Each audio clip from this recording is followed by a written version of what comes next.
possibility of seeing Cam? I'm assuming so that taking first team reps this week in practice, that's the quarterback of choice we're going with this week. Yeah, so Cam's going to start.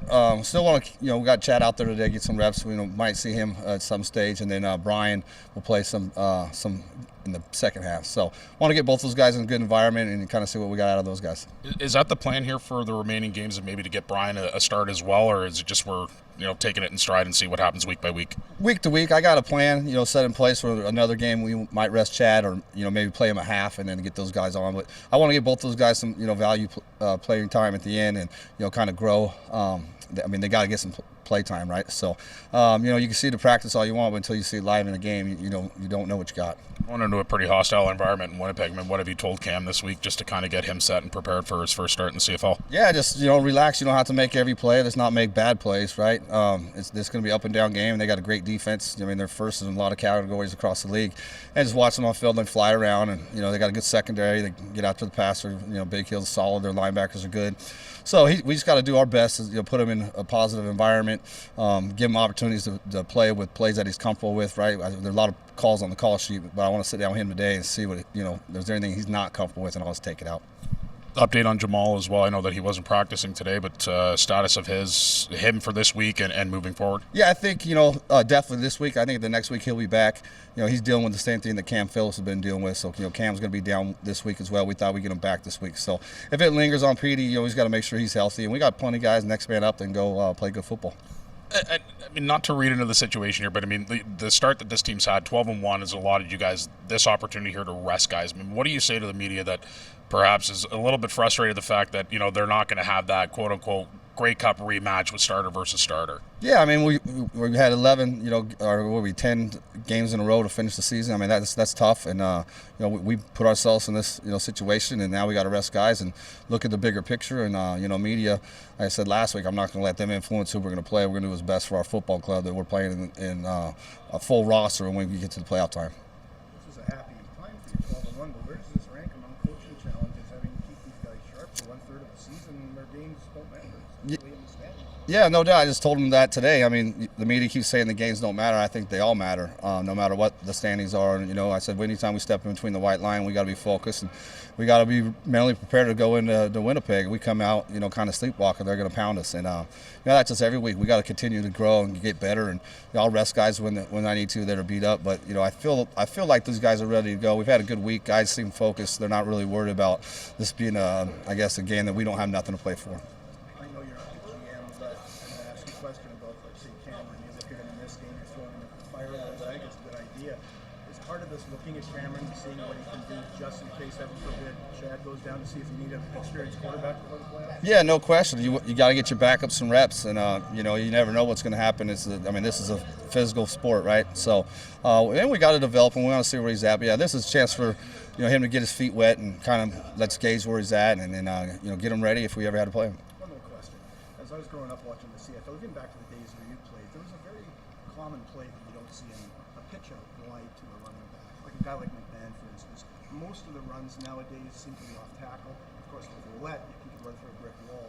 What's happened to the pitch out in football? Getting a guy outside wide away from the congestion? Yeah, well, you know what? It's actually came back more this year than years past. Everything's been inside. We have a concept we ran probably every other game where we come down to crack the end, pull the tackle, and toss it out there. Like a fake.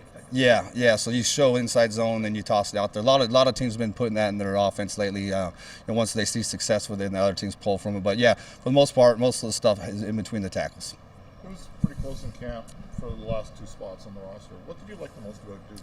Well, I think Cam could create. I thought he did a good job in that in the preseason when things, broke down and you had the one little toss to the tailback, and he did it in the one game in Calgary. So I just think he's got a little athleticism to him that's a different skill set. And you watch Brian, how he operates. Brian's been doing a good job as well. So it's close. We feel good about each one of them. Cam's got our short yardage. He's got more playing time. So we want to get him out there and get him comfortable and see what we got. Well, what's the excitement, nerves? What are you processing as you make your first CFL start here this Friday? Yeah, it's just everything I've worked for. I mean, it's exciting. Obviously, the circumstances that it comes in is obviously great for the team. I got great guys around me. I just got to get the ball in playmakers' hands and stay efficient. So I'm looking forward to it. You talk about great guys in place and great guys around you. I know, like watching practice, that Chad's obviously very vocal with you and helping your progressions as you see the game. What has he been saying to you, along with the coaching staff, and just trying to help you out here as you make the start? Yeah, just trusting the process that we go through all week. Staying true to our reads. And he's been great. He's been there every single second of the days throughout the week in the process of our preparation, helping us along the way. So he's been a great leader along this journey of this week, this whole process. So I'm looking forward to it. It's good. You go back to that August 4th game against Calgary where you were able to come in and get some reps. What do you take from that and apply here to this Friday? Yeah, just being in the full speed of an actual game. It's not preseason. Being able to see things out there in real time with the atmosphere of being away. Just taking all that I learned from that game, applying it to this game, and moving forward. Winnipeg's a pretty hostile environment. Have your teammates kind of hinted at what to expect and how to process it all as the day unfolds?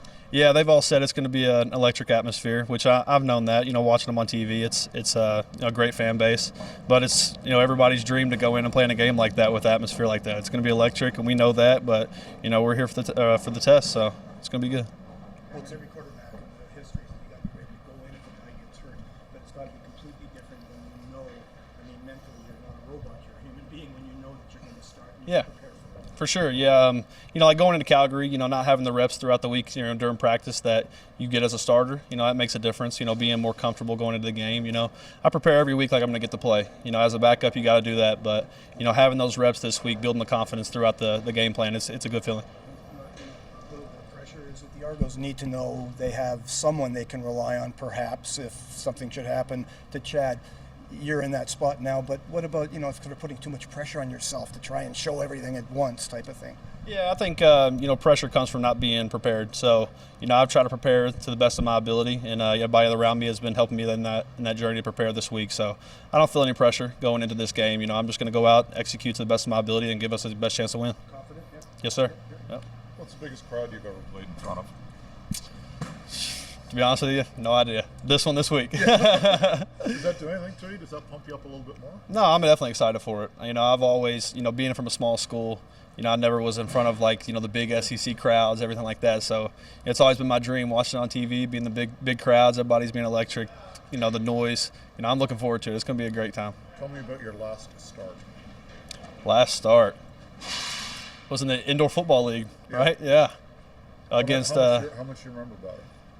I just remember not much, to be honest with you. Okay. That's good. Do you have any friends and family coming up for the game at all? No, they're coming up next week, so they're not going to make the trip this week. But they'll be watching from back home, supporting. I know they will. My last one. From the day you first stepped on the field of golf to now, what's the biggest thing you've learned? Just the speed of the game, the timing of throws. You got to be on time. You got to be sure with your reads, and you just got to trust what you're seeing. Trust your eyes, and trust the guys around you. They're going to make plays.